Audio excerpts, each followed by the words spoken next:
Hola, muy buenos días. Bienvenidos al segundo tema de este temario de historia para primero de batch. Te recuerdo que esta es una serie de 20 vídeos con el propósito de que te ayuden a aprobar los exámenes easy peasy o simplemente a entender mejor lo que ha pasado antes de que nacieses y por qué estamos como estamos. Hoy toca ver todo el tema de las revoluciones. Un jaleo que flipas. Y es que lo que empezó de risas con la Revolución Francesa desencadenará en Napoleón y luego en otro chorro de levantamientos con la independencia de los territorios españoles en América y la unificación de Italia y Alemania de regalo. Tú tranquilo que si terminas el vídeo sin que te dé un chungo, significará que eres un semidios. ¡Intro! Este vídeo es gracias a todos los Patreons, suscriptores de Twitch y los que dais likes y cosas bonitas. ¡Sois la leche! Lo primero de todo es ver quién narices empieza este dominó de locuras. Y cómo no, todo va a ser culpa de los ingleses. A ver, ya vimos en el anterior vídeo todo el tema de la ideología de la Ilustración y la peña que estaba cansada del antiguo régimen, ¿no? Vale, pues en América los ingleses quieren subir los impuestos a sus colonias, pero los colonos se quejan al máximo, además de que dicen que no están representados sus territorios en el Parlamento de Londres, ¿eh? Y encima ahora nos pedimos más dinero. La cosa se calienta e Inglaterra lleva a su ejército a reprimir las revueltas, que esto le gusta mucho a ellos. ¿Ah, sí? Pues holgorio. El 4 de julio de 1776 los representantes de las colonias se juntan en Filadelfia y además, ya que estaban, se hacen unas tostadas con queso y foam. Publican la Declaración de Independencia de los Estados Unidos de América, influenciada al máximo por la corriente ilustrada. Defenderán la libertad, la vida y la búsqueda de la felicidad, y por eso tienen derecho a derrocar al gobierno que se opone a estas ideas. George Washington lidera la guerra en el bando de los colonos, pero ellos no pueden solos contra el todopoderoso reino británico, así que hay otros países que se apuntan para joder la marrana. España, Francia y Holanda apoyan la causa secesionista. Aquello ya es too much y los guiris palman. En el Tratado de Versalles de 1783, Gran Bretaña reconoce la independencia de Estados Unidos. En verdad, los países que han apoyado a los colonos no lo saben aún, pero han sentenciado su propio futuro. Se aproxima una gordísima. Los yankees en 1789 aprueban su constitución, en donde viene que son una república federal, que tienen soberanía popular y que los tres poderes los tienen separados: el legislativo, el ejecutivo y el judicial, cada uno a su bola. Y como George Washington lo ha hecho muy bien, pues sale nombrado el primer presidente de este nuevo país.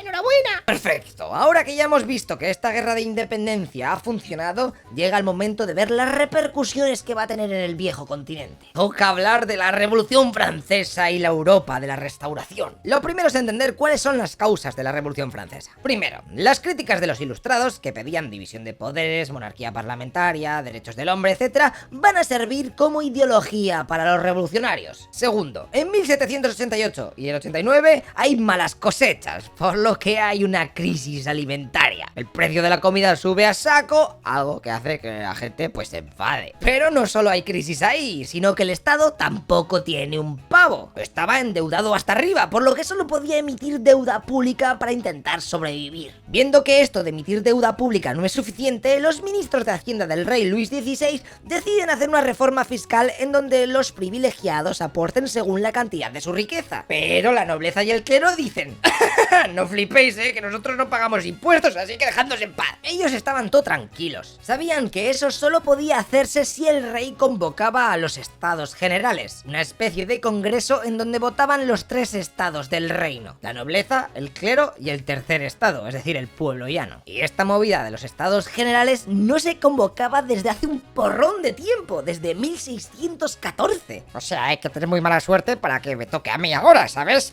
Pues mira, fíjate tú por dónde. La cosa está tan crítica, hay tanto jaleo montado, que el monarca francés se ve obligado a reunir a todos.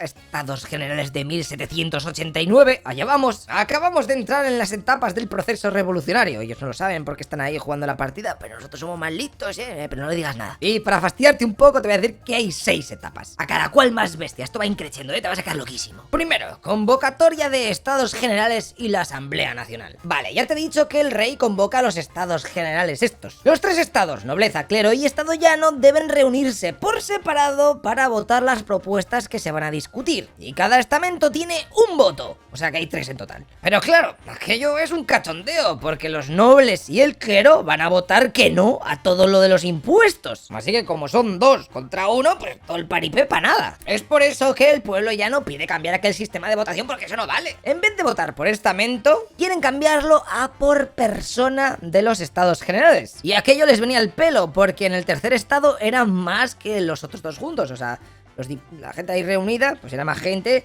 que los ricos, sí, madre mía. Tras varias discusiones, viendo que allí no se iba a cambiar nada, el tercer estado se levanta y se pira de allí, reuniéndose en una asamblea nacional dentro de una especie de frontón cubierto tocutre. Y es que míralo, eso tiene pinta de estar lleno de polvo hasta arriba. Él era así a chotuno. Allí, junto a algunos miembros del clero que también se han apuntado a la fiesta, pronuncian el juramento del juego de la pelota, que no es otra cosa que la otra reunión donde se habían quedado los nobles y los clérigos ahí todo solo, pues no valía para nada, y que de allí, del juego de la pelota, no saldrían hasta que hiciesen una constitución decente. Así que llegamos a la segunda etapa, la asamblea constituyente. El rey, ante este desacato, en plan, madre mía, se me han pillado aquí todos, no saben muy bien lo que hacer. Y como no quiere derramar sangre, que luego las calles huelen a glóbulo rojo oscuro, cede, y la reunión esa de los estados generales evoluciona a una asamblea nacional constituyente en donde están los 3 estados, pero en el que tiene el control la burguesía. Madre mía, por lo menos han conseguido algún cambio. Y por si estaban un poco tensas las cosas, el 14 de julio el pueblo de París, deseoso de cambios, asalta la prisión de la Bastilla, símbolo del absolutismo, el cual querían eliminar. Pero eso no es todo, porque la revolución se expande cual COVID, y en el campo los campesinos se movilizan contra el poder señorial. Se acabó eso de pegarse la vidorra sin dar palo al agua. Es entonces cuando muchos nobles entran en pánico y huyen de Francia a países cercanos, en donde intentarán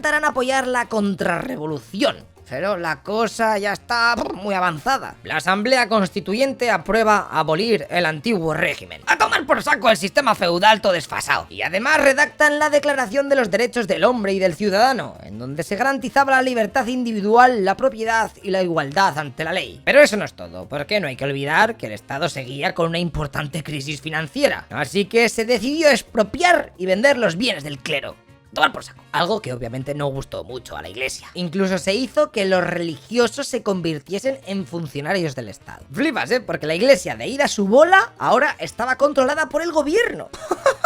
El papa de entonces, Pío VI, estuvo enfadado al máximo hasta que ya con Napoleón se arregló todo. Pero bueno, para eso aún queda. En 1791 se aprueba la Constitución, en donde Francia se convertía en una monarquía constitucional con división de poderes. El ejecutivo para el rey, el legislativo para la asamblea legislativa esta que han sacado, y el judicial pues para los tribunales del Estado. Eso sí, el sistema electoral era censitario, o lo que es lo mismo, solo podían votar los ciudadanos que tuvieran un mínimo de riqueza. Menudos trámala, que les den a los pobres. Pero bueno, algo es algo, no vamos a poner todos los updates el mismo día. De todos modos, eso de que el rey tuviese el poder ejecutivo, espérate, ya que como te he dicho antes, muchos nobles se piraron de Francia y empezaron a presionar a las demás cortes europeas para que hiciesen algo, y que aquello no se fuese de madre con los hippies estos ilustrados. Vale, pues con este ambiente, ¿no va la familia real gabacha e intenta huir del país? ¿Tú te crees? Querían reunirse con los nobles, pillar apoyo y ejército y regresar para lograr todo el poder de nuevo, como antes. Lo que pasa que esta escapada sale un poquito mal y a Luis XVI lo atrapan y se lo traen de vuelta a París. De hecho, al final del vídeo, si te portas bien, te voy a contar cómo le capturaron, ¿vale? Porque está bastante graciosa la movida, por si te pasa y tienes que huir de tu país. Claro, eso de descubrir que tu rey está intentando escaparse de tu país, pues no gusta mucho. O sea, estamos haciendo aquí cambios super chulis, nos dices que sí, que vale, y te pillamos huyendo ahí como una rata. Ya te vale, tío, antes molabas. Esta cagada solo va a servir para que los radicales lo sean mucho más. Y con esto llegamos a la tercera etapa, la Asamblea Legislativa. Madre mía, todos los nombres son parecidos. Ahora que tenían una nueva constitución, se celebran elecciones al nuevo Parlamento o Asamblea Legislativa. Y aquí destacan 2 partidos: los girondinos o girondinos, que representan a la alta burguesía y tienen ideas moderadas. Tranquilos, que nosotros tenemos muchísimo dinero y tampoco hay tantas cosas que cambiar, o sea que no nos flipemos, ¿vale? A ver si nos vamos a molestar aquí entre todos. Y luego están los jacobinos, es decir, la baja burguesía a favor del radicalismo revolucionario. O sea, a tomar por saco todo, a hacer cambios a full. A estos 2 grupos hay que añadirles las masas populares de París, los sans-culottes, que más adelante serán los protagonistas. La política de este momento estaba al máximo con los problemas que Francia tenía en el exterior. Y es que las monarquías europeas, sobre todo Austria y Prusia, en donde se habían refugiado los nobles franceses, pues estaban topesados con: oye, que el rey es lo más, a ver ver qué leches os creéis que estáis haciendo. Mira, ¿sabes qué?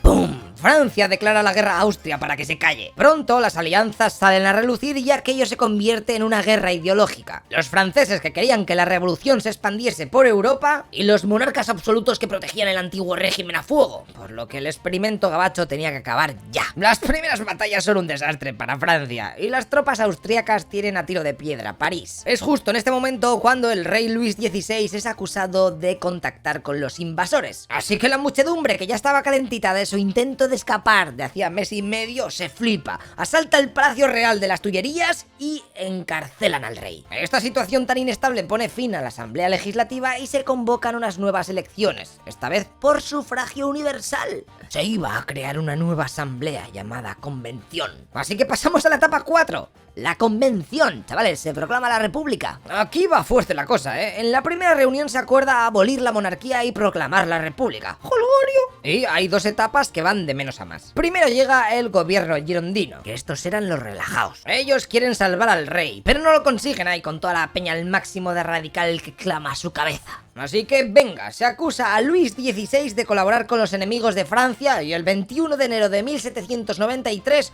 ¡zasca!, guillotinado. Su esposa, María Antonieta, sufrirá el mismo destino varios meses después. Esta sentencia hace que España e Inglaterra se unan a Austria y Prusia para luchar contra los revolucionarios franceses. La cosa está muy tensa, ¿eh? 4 contra 1. Esta guerra puede echar al traste todo el jolgorio que han montado aquí con la Revolución Francesa, ¿eh? Tanto trabajo para nada. Así que los jacobinos se movilizan con Robespierre a la cabeza y, apoyados por las masas populares de París, consiguen expulsar a los girondinos de la asamblea. Pues venga, no se hable más, todo el power para vosotros, a ver qué hacéis. Llega la segunda fase de la etapa 4. Good luck para estudiar esto. El gobierno jacobino. Ahora es cuando la revolución se radicaliza al máximo. Esta fase se llama la del terror, porque Robespierre se flipa al máximo y empieza a guillotinar a todos los opositores políticos, incluso a los de su propio partido. Aquello parecía el Fall Guys, cada día había menos gente viva en la política. En lo económico se aprueban medidas como limitar los precios y se mejoran las condiciones de los pequeños propietarios agrarios. También instalan una nueva constitución, la de 1793, en donde se elegían a los representantes por sufragio universal. Pero luego, a la hora de la verdad, ya te digo yo que Robespierre estaba manejando el cotarro cual dictador. Ay, ay, ay, qué oscuro pinta todo esto. Venga, vamos a la fase 5. El directorio. La burguesía moderada, viendo que aquello se les estaba yendo un poquito de las manos, organizan un golpe de estado para echar a los jacobinos porque eran demasiado radicales. El golpe, fíjate tú por dónde les sale bien, y ahora el que pasa por la guillotina es el propio Robespierre. Acto seguido se disuelve la convención esa y se pone un directorio de 5 miembros al frente del poder ejecutivo. Seguramente te estés preguntando, oye, ¿y la guerra esa que Francia está luchando contra media Europa, qué pasa? Pues mira, ante toda sorpresa, en lo militar,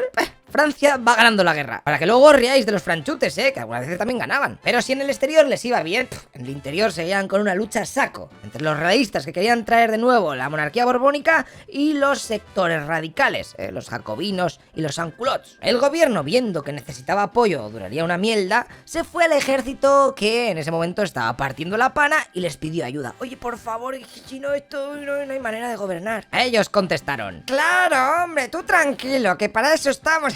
Hay que ayudar. Y con esto llegamos a la última etapa, el consulado. Uno de los militares con más rango, viendo que el gobierno está todo debilucho, ¡zasca!, da otro golpe de estado el 9 de noviembre de 1799. La forma de gobierno ahora estaría prácticamente dirigida por...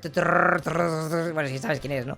¡Napoleón Bonaparte! Y a tomar por saco. De hecho, en 1802 este tío iba flipadísimo y se proclama cónsul único y vitalicio. Y 2 años después pasa a ser nombrado emperador de todos los franceses con la mítica coronación ante el Papa Pío VII. Napoleón estará apoyado por el ejército y la alta burguesía, por lo que asentará las cosas básicas de la revolución y eliminará todo eso de la gente que quería traer a un rey Borbón o de los radicales a saco, que eran los jacobinos. Eso es unas mierdas, ahora voy a mandar yo. También el muy tunante firma el Concordato de 1801 con la Santa Sede, en donde el Estado francés mantendría los gastos del clero, pero estos aceptaban la venta de sus bienes que habían hecho años atrás. Luego cayó un código civil y de todo. Pero vamos, que su sistema político fue personal y autoritario, y lo de la separación de poderes, se la pasó un poco por el forro. Así que llegamos al Imperio Napoleónico. Napoleón quería expandir las ideas revolucionarias de libertad e igualdad por Europa, pero pero se olvidó de una cosa: los sentimientos nacionales antifranceses iban a ser más fuertes que sus cosas hippies. Él deseaba una Europa unida donde manejase el cotarro Francia, gracias a crear estados satélites gobernados por familiares suyos. A puntico estuvo de conseguirlo,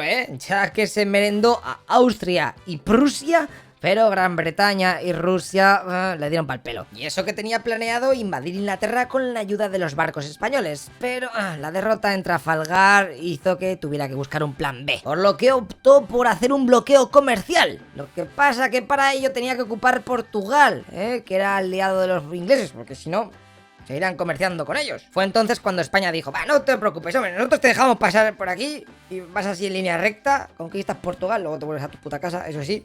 Pero así has conseguido todo. Napoleón, eres un crack. Los franceses dicen: sí, claro, muchas gracias, tío. Las tropas napoleónicas, mientras se dirigen a luchar contra los lusos, Napoleón aprovecha para conseguir que los monarcas españoles abdiquen y coloca a su hermano José como rey de España. ¡Venga, party hard! Este nombramiento de José I haría que la gente se cansase y empezase la guerra de independencia contra los invasores. El levantamiento en Madrid el 2 de mayo de 1808 fue la cerilla que hizo arder todo el país. Se iban a cagar estos franceses. En 1810 Francia estaba on fire. Media Europa era suya y con esas Napoleón se flipa aún más y decide invadir Rusia. A tomar por saco, menudo tontaina. ¿No has aprendido nada de Hitler? Bueno, Hitler viene después de tú, pero ¿no has aprendido nada, tonto? Las derrotas rusas ahí con el invierno y eso que conquistaron Moscú, y las de España, pues harán que se la tenga que jugar en Leipzig y pierda. Pues venga, a tomar por saco. En 1813 tiran a Napoleón a la isla de Elba para que piense sobre lo que ha hecho. Y se coloca en el poder a Luis XVIII, hermano del guillotinado. Lo que pasa que no va a durar mucho, porque Napoleón pilla una oferta de Ryanair barata y regresa, estableciendo el imperio. A esto se le conocerá como el Imperio de los 100 días, hasta que finalmente se lo faqueen en la batalla de Waterloo. Y ahora sí que sí, lo destierran a donde Cristo perdió el mechero,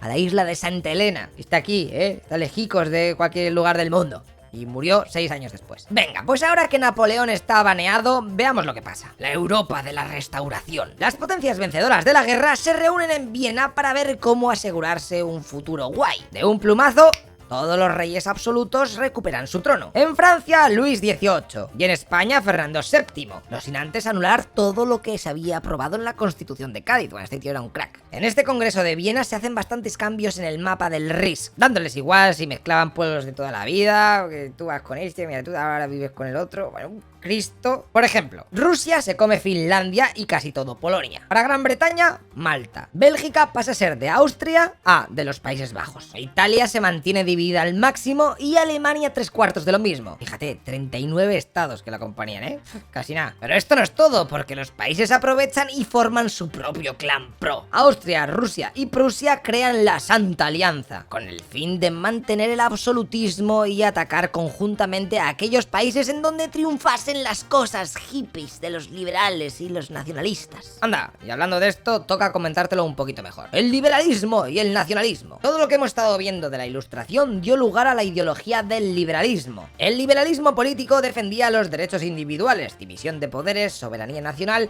derecho a voto, etc. Y todo ello debía estar recogido en una constitución que todos debían acatar. Con el paso de los meses, este movimiento empezó a tener variantes. El liberalismo doctrinario, que era el que apoyaba a la alta burguesía y en el que solo podían votar las clases acomodadas. Y luego están los que decían de votar todos, que buscaban la democracia plena. A esta corriente hay que sumarle el nacionalismo, del que pasaron olímpicamente las potencias en la Convención de Viena. Los nacionalistas decían que debían de tenerse en cuenta aquellos pueblos que tuviesen costumbres, lengua e historia propia y que quisieran crear su estado para ellos solos. Ya que hay dos cosas: los pueblos que querían unirse porque estaban descuartizados, como fue el caso de Alemania e Italia, y los que querían independizarse porque estaban sometidos, ejemplo Grecia, Polonia o Bélgica. Por este momento también surge el romanticismo, un movimiento cultural y artístico que sirvió para que se redescubriesen las raíces culturales y lingüísticas de los diferentes pueblos europeos. Genial, ahora veamos las nuevas oleadas revolucionarias. Pese a todo el fail que acabamos de ver con esto de la Revolución Francesa, que querían meter la República, al final Napoleón ha fallado, no sé qué, han vuelto a la monarquía y el resto del país está ahí como muy...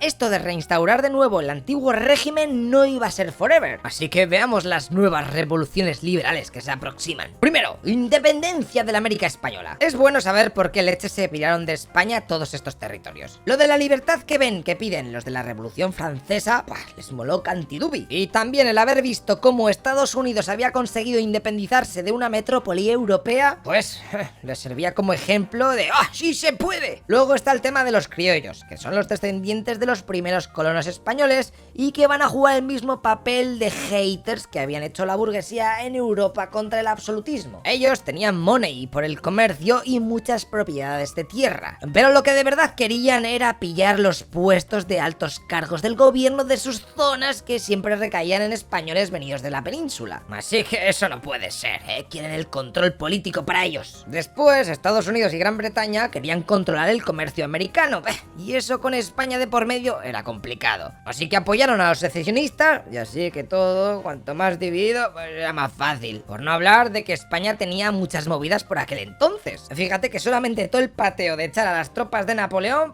y luego la movida con el rey, con Fernando VII, luchas everywhere, así que era el momento perfecto para separarse de una España débil a la que no sabía por dónde le estaba dando el aire. Este movimiento independentista surgió en 1810 en 3 lugares a la vez, como setas: México, Caracas y Buenos Aires. Los criollos no quisieron someterse al nuevo monarca José I, el hermano de Napoleón, así que crearon juntas para asumir ellos mismos el poder político de sus zonas. Al rato, en 1814, recuperó el trono Fernando VII y todo vuelve más o menos a la normalidad. Pero eso solo era un espejismo, porque 2 años después, José de San Martín, que había estado luchando contra Napoleón aquí en España, logra independizar a Argentina y Chile. Simón Bolívar hace lo propio con Venezuela, Colombia y Ecuador. Y por último vendría la independencia del Virreinato de Perú en 1824. España solo lograría retener Cuba y Puerto Rico en América, aunque tampoco te creas que por mucho tiempo. Tú dale 74 añicos más, a ver qué pasa. Genial, ahora que hemos visto que América se ha independizado así cada una a su bola, llega las revoluciones de 1820. Porque esto de las revoluciones no te creas que solamente era una,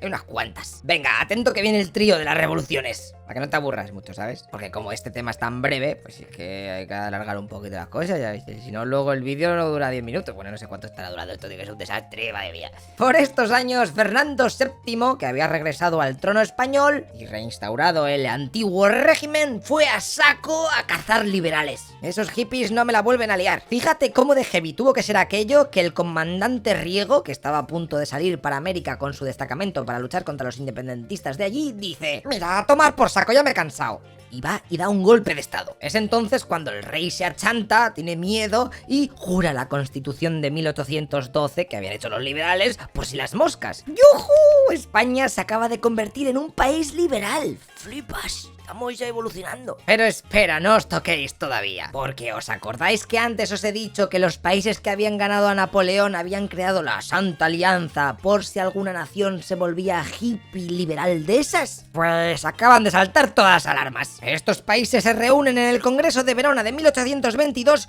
y acuerdan que Francia debe mandar a parte de su ejército para restablecer al monarca español como rey absoluto. Venga, pues no os hable más, ¿qué cojones? Entran en España los 100.000 hijos de San Luis. Madre mía, eso es un ejército muy tocho. El gobierno liberal español, viendo la que se les venía encima, pillaron al rey: tú guapito te vienes con nosotros, y se lo llevaron a Sevilla. Y luego, cuando los franceses estaban cada vez más cerca, se refugiaron finalmente para hacer la última defensa en Cádiz. La defensa allí fue to bestia, y los franceses no consiguieron tomar la ciudad. Eso sí, la bombardearon al máximo, pero la situación era crítica, así que deciden pactar. Dejarían libre al rey Fernando VII con la condición de que éste prometiese defender lo pactado en la Constitución de 1812. Solo eso, solo pedimos eso. Él dice: ¡Claro que sí, hombre! Vosotros confiad en mí. ¿No ves que soy un Borbón? Y me llamo Fernando VII. ¿Qué puede salir mal?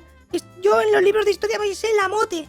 Madre mía, si me lo dices así, pues claro que sí. Fernando VII sale y acto seguido se une a las tropas francesas y zasca. Además de que quita todos los cambios hechos por los liberales durante su gobierno. Un desastre, otra vez para atrás. Y es que no hay manera de poner el nuevo parche en el server, macho. Al otro lado del Mediterráneo, en Grecia, hay otra revolución, pero esta de carácter nacionalista. Ellos se quieren independizar del Imperio Turco, así que en 1822 proclaman la independencia. Pero los genízaros de élite chetadísimos dicen que nanay. Y los turcos llevan a su ejército a la zona para repartir somantas de kebabs. Fíjate que la represión es tan heavy que Rusia, Francia y Gran Bretaña deciden intervenir en la guerra apoyando a los griegos. Obviamente ahora 4 contra 1 eso es demasiado y los turcos son derrotados. Por lo tanto, Grecia se independiza en 1830 de forma oficial. Como curiosidad contarte que en este conflicto los otomanos a puntico estuvieron de dinamitar el Acrópolis de Atenas, pero al final las delezo. Venga, pues pasamos de las revoluciones de 1820 a las del 30. Vamos a ver qué pasa en esta nueva fase hardcore. En Francia, el rey que se había puesto al tirar a Napoleón, Luis XVIII, quería reimplantar el absolutismo, pero las cosas en su país ya no son tan fáciles para hacer el downgrade, así que crea una pseudo constitución llamada Carta Otorgada y se saca de la manga la Cámara de los Pares, en donde él mismo nombrará a los miembros y que funcionará a la par que el Congreso de los Diputados, que va por sufragio restringido. Así que digamos que el muy tunante tiene bastante power, pero en esas que va el tío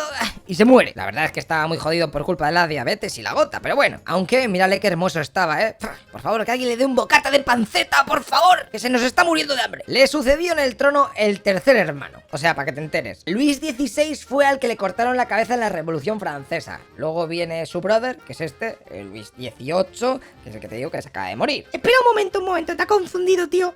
¿De Luis XVI pasan a Luis XVIII? ¿Estamos tontos y no saben contar? No, hombre, no. Lo que pasa es que el rey al que le cortaron la cabeza tenía un hijo. Y claro, como ya no estaba su padre, pues él era el sucesor. Así que los realistas le llamaron Luis XVII. Y atento porque esta historia a lo mejor te hace llorar. A este pobre chaval de 8 años, que ya no tenía padres porque los revolucionarios se los habían cargado y ellos mismos se habían quedado a cargo del crío pues le fueron moviendo de palacio en palacio, engañándole con que sus padres estaban vivos pero que ya no le querían. Su vida fue un auténtico desastre. Los que estaban encargados de él se cebaban a saco con la criatura. Daos cuenta de que estaba en mitad de la Revolución Francesa y la familia real pues no era muy querida. Le emborrachaban, le metían palizas, torturas, bueno, hasta que se cansaron de él y lo metieron en una celda secreta sin contacto humano durante 6 meses, casi sin comida y con unas condiciones horrorosas. Y claro, esa suma es phone. Se terminó muriendo de tuberculosis, hambre y sarna. El combo máximo.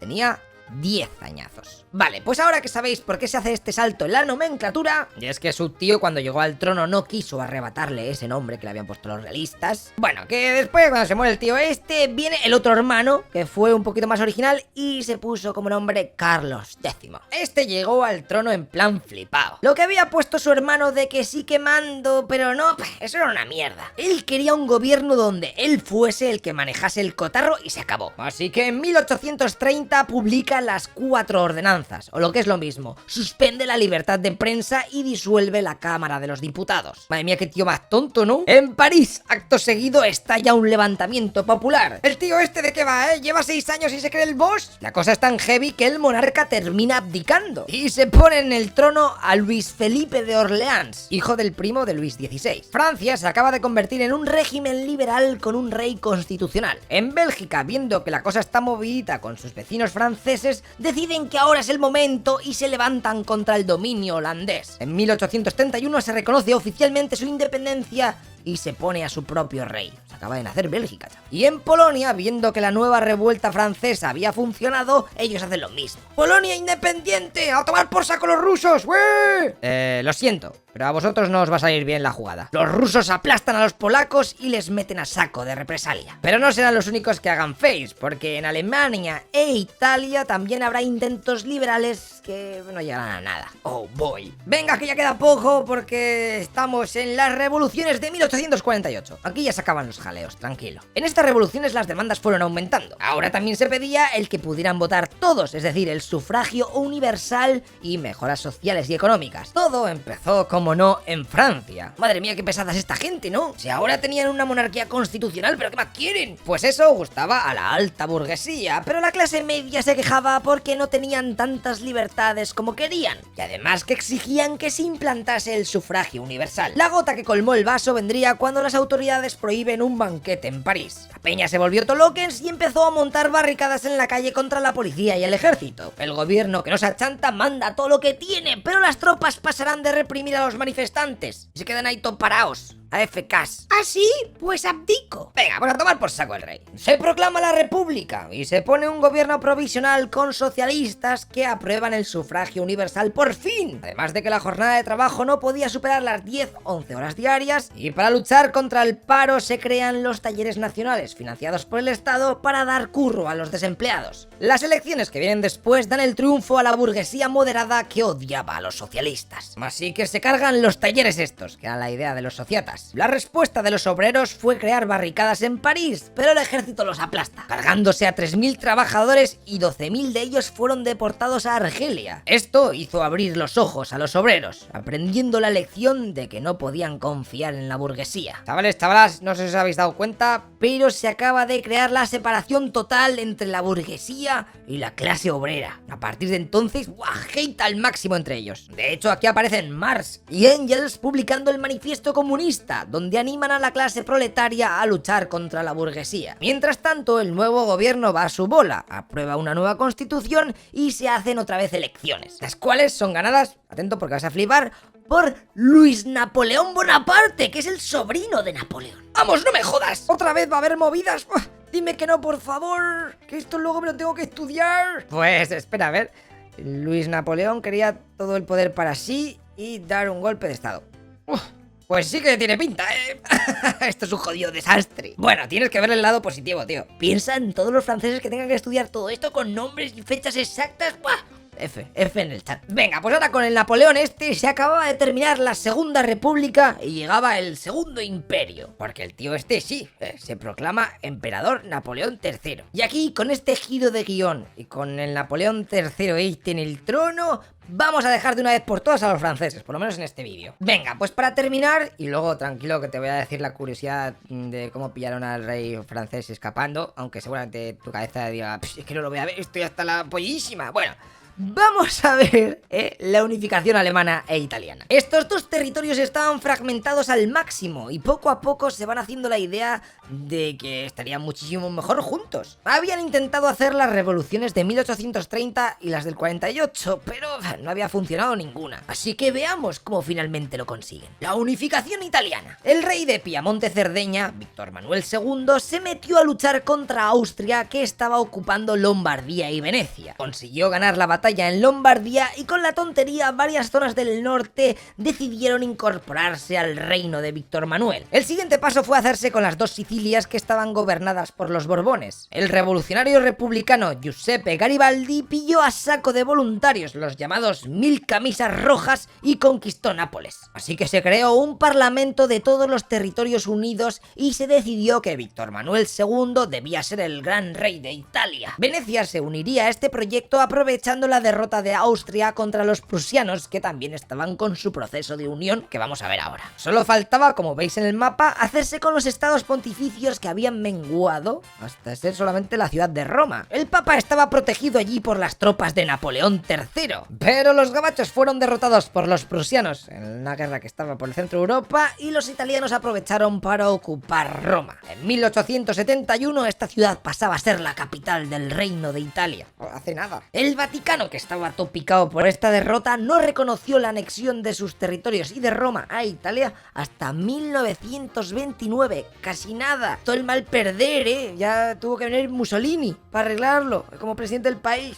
Otro que tal. Venga, pues veamos la unificación alemana, que espero que sea más fácil. En el Congreso de Viena que hicieron los países cuando derrotaron a Napoleón, se creó también, además de la alianza esa que te he dicho de superhéroes, la Confederación Germánica, en donde había nada más y nada menos que 39 estados, y los más pros eran Austria y Prusia. Así que uno de los dos tendría que comerse a los pequeños y llevarse al gato al agua, pero solamente uno de los dos. Prusia estaba bastante más tocha económicamente hablando que Austria, ya que se había industrializado a saco, mientras que a los austriacos les pesaban más los ex. Así que el rey Guillermo I y su canciller Otto von Bismarck van a jugar sus cartas para que Prusia parta el bacalao, impulsando a fuego la alianza entre entre los diferentes estados. El proceso se resume en estas tres guerras. Bueno, pues me da a mí que va a ser más chungo que lo italiano. La crisis de los ducados daneses. Allí arriba están estas dos zonas dentro de Dinamarca, pero sus habitantes están más relacionados con la cultura alemana, así que se rebelan. Austria y Prusia apoyan esta sublevación y vencen a los daneses, así que se reparten los ducados entre ellos. Venga, un cacho para Austria, otro cacho para Prusia. Porque Austria está a tomar por saco, pero bueno, para ti, si quieres un cacho, yo te lo doy. Ahora llegamos a la guerra austro-prusiana. Madre mía, qué emoción, los dos pretendientes se van a dar de leches. Prusia había estado más avispada y había conseguido una alianza con Italia y el apoyo de Francia, así que solo quedaba buscar una excusa para declarar la guerra a Austria. ¿Y os acordáis del ducado que acababa de ganar Austria a los daneses? Pues claro, está todo lejos de su territorio principal, así que los prusianos mandan sus tropas a aquella zona como Pedro por su casa, quieren provocar a su vecino y lo van a conseguir. Austria rápidamente se queja, en plan, ¿pero qué haces tú? Que son mío, que hemos dicho ahora que uno para ti, otro para... ¿Qué estás haciendo? Y unos cuantos estados germanos le apoyan en el reclamo. Pero como ahí sigue sin pasar nada, finalmente Austria le declara la guerra a Prusia.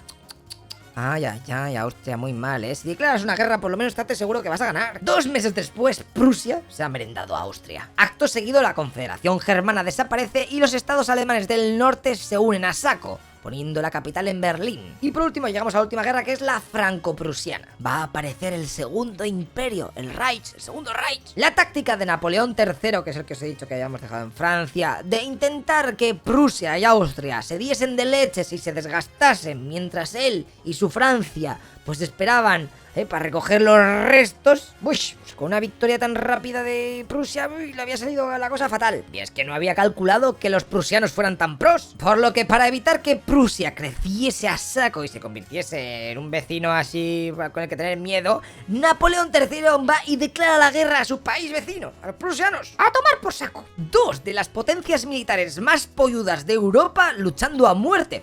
¿Quién dices que gana? Fíjate que el conflicto duró menos de un año y acabó con Prusia aplastando a los franceses. Es una tradición que tienen los alemanes, siempre ganar a los franceses. Wow. Así que nada más y nada menos que en el mismísimo Versalles, Guillermo I es nombrado emperador de los alemanes. Acaba de nacer el segundo Reich, que de un tirón se anexionaba a los estados del sur alemanes, además de que le comía a Francia las zonas de Alsacia y Lorena. Seguro que te suenan, porque en el futuro volverán a dar el coñazo, tú tranquilo. Pues aquí es cuando empieza todo el problema. La derrota francesa propició el amanecer de un nuevo imperio, el alemán, y el hundimiento de otro. Y es que el segundo imperio francés se fue a la mierda y allí se daba un paso hacia la Tercera República. Madre mía, ¿ya?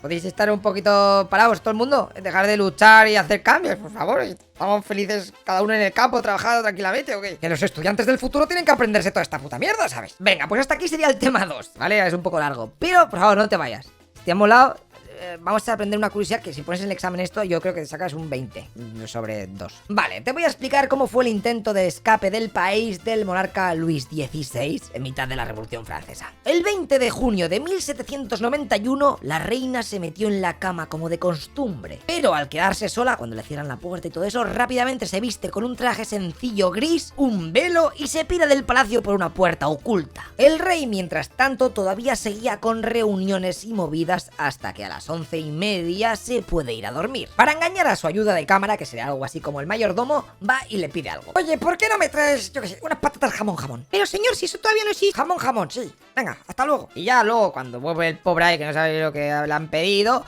pues ve como el monarca está durmiendo y dice, bueno, no le voy a despertar. De hecho, no encontré las patatas de los cojones que me está diciendo, o sea que yo me voy para mi habitación. Lo que pasa que en realidad, debajo de las sábanas no hay nadie. El rey se ha pirado. Toda la familia real por fin se puede juntar a las 2 de la mañana en un carruaje tope pino, en donde también metieron ropa, vajilla, vinos y otros objetos de lujo. Que uno no se va del país todos los días, o sea que hay que llevarse las cosicas. Pero por lo menos que no se deje en el cargador del móvil, porque si no agüita la liada. Pese a que esta comitiva no era precisamente discreta, consiguen largarse de París de Strangis. A las 8 de la mañana se descubre la fuga. Al principio se creía que los contrarrevolucionarios habían raptado al monarca, pero a las 12 de la mañana ven una carta que el rey había dejado explicando explicando por qué estaban huyendo del país. Menudo tonto. Ya mandarás un fax luego cuando estés fuera. Acto seguido se ordena apresar a cualquier persona que intente abandonar Francia. La familia real, mientras tanto, continuó su travesía bajo identidades falsas, pero por culpa de una avería en una de las ruedas llegan a Pont-de-Saint-Vesle, en donde habían quedado con unas tropas que le escoltarían, pues con 2 horas de retraso, y habéis llegado todo tarde. Y claro, los soldados, viendo que allí no aparecía nadie, pues se largaron. Que una cosa es llegar 15 minutos tarde, pero 2 horas, estáis flipaos. Que yo tengo también cosas que hacer, ¿eh? Ay, los tiempos sin WhatsApp, como eran. Así que les tocaba seguir la huida por su cuenta. Pero ahora había que sumar que la noticia de que la familia real se había pirado, pues estaba rulando por todos los lados. En esas que llegan por la noche a un pueblo que estaba ya a tan solo 50 kilómetros de la frontera. La máxima autoridad del lugar mira los papeles falsos y dice: todo ok, pueden continuar. Pero en esas aparece un político revolucionario que años antes había podido conocer en persona al rey y a la reina, y desde lo lejos les había reconocido la cara. Así que amenaza al del pueblo con que por favor retenga a aquella gente, porque como les deje marchar y luego se demuestre que era la familia real,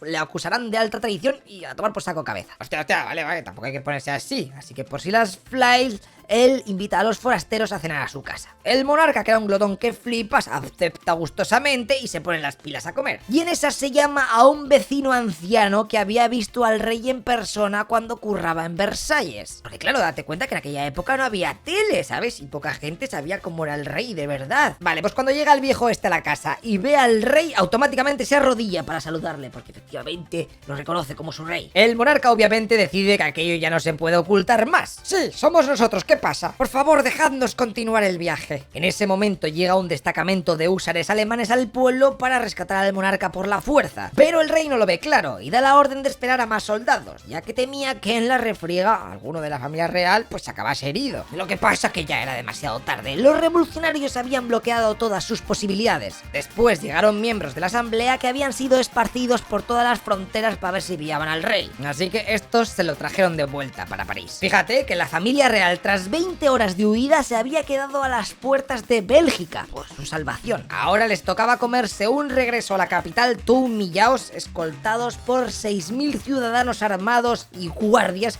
para que no tuviesen opción de volver a escaparse o de ser rescatados. Y lo que pasó después ya os lo he contado antes. Guillotinazo para él y para la reina María Antonieta. Y para su hijo, bueno, pues torturas y cosas esas. Así que ahora vamos a pasar a un tema más relajado, pero también va sobre revoluciones, que llega la revolución industrial. Date cuenta que gracias a ella puedes estar viendo este vídeo en tu dispositivo de confianza o aparato, lo que sea. Así que venga, suscríbete, hazte Patreon, que te dejo el link abajo, y hasta luego, Loco Pixar.